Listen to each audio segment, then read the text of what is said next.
ఇప్పుడే జీ5 app download చేయండి. చూడండి మీ ఫేవరెట్ టీవీ షోస్ ఎప్పుడైనా ఎక్కడైనా. మృతులు యోగా టీచర్లైన బాల సరస్వతి రాజ్ కుమార్లుగా అర్థమవుతుంది. అయ్యయ్యో,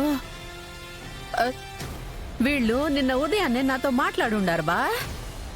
యోగా చేస్తే మంచిదని కూడా చెప్పుండారు. వీలైతే యోగా క్లాసులో కూడా రమ్మని చెప్పుండారు. పాపం, తమకు తెలిసిన విద్యని నలుగురికి ఉచితంగా అందించేవారు. వాళ్ళని చంపేంత పగ ఎవరికుంటుంది? అది కూడా ఇంత ఘోరంగా చంపేంత శత్రువులు వాళ్ళకెవరుంటారు? ఇంత ఘోరంగా చంపారంటే ఖచ్చితంగా మీనన్ మనుషులు అయి ఉంటారు. కానీ మీనన్ మనుషులకి వీళ్ళని చంపే అవసరం ఏముంటుంది? వాళ్ళని చంపేంత శత్రువులైతే ఎవరూ లేరు బా, ఉండరు కూడా. నాకు తెలిసినంత వరకు ఎవరినో చంపబోయి వీళ్ళని చంపుంటారు.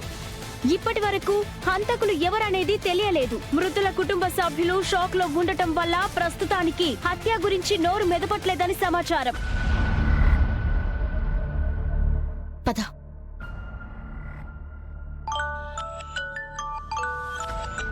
నగరంలో దారుణ హత్య. మధురానగర్ స్ట్రీట్ నంబర్ 1 లో పోలీస్ స్టేషన్ కి కొంత దూరంలో జరిగిన జంట హత్యల కేసు కలకలం రేపుతుంది. మృతులు యోగా టీచర్లైన బాల సరస్వతి రాజ్ కుమార్లుగా అర్థమవుతుంది. నాకు తెలిసినంత వరకు ఎవరినో చంపబోయి వీళ్ళని చంపుంటారు. ఇంట్లో నలుగురుంటే ఇద్దరిని చంపి ఇద్దరిని వదిలేశారు. అది కూడా ముసలి వాళ్ళని వదిలేసి ఎంగుగా ఉన్న వాళ్ళని చంపేశారు. పైగా ఇంట్లో ఏం దోచుకోలేదు.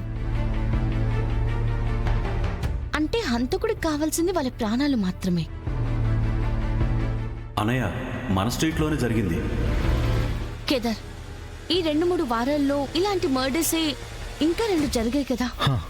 అవి ఏ డేట్స్ లో జరిగాయో ఏదైనా న్యూస్ పేపర్లో ఉందేమో తీసుకురా చూద్దాం.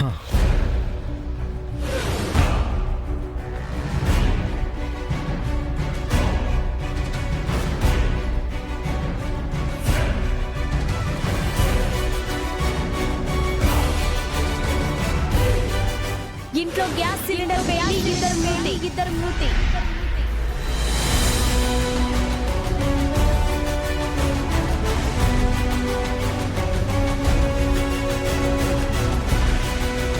మధురానగర్ స్ట్రీట్ నంబర్ 1 లో జంట హత్యల కేసు కలకలం రేపుతుంది.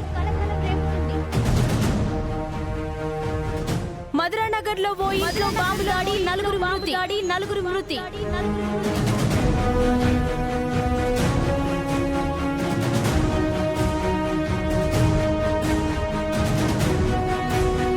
కేదార్,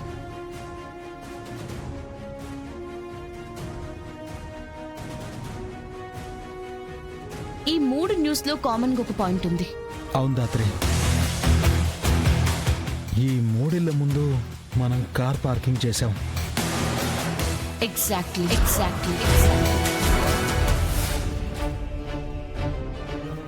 మన కార్ ఆపిన ఇళ్ళని మాత్రమే టార్గెట్ చేసి చంపుతున్నారు. అంటే వాళ్ళ టార్గెట్ చనిపోయిన వాళ్ళు కాదు,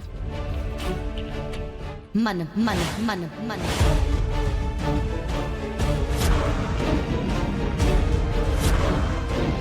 జీ5 యాప్ డౌన్లోడ్ చేసి అన్ని ఎపిసోడ్స్ పూర్తి ఉచితంగా చూడండి.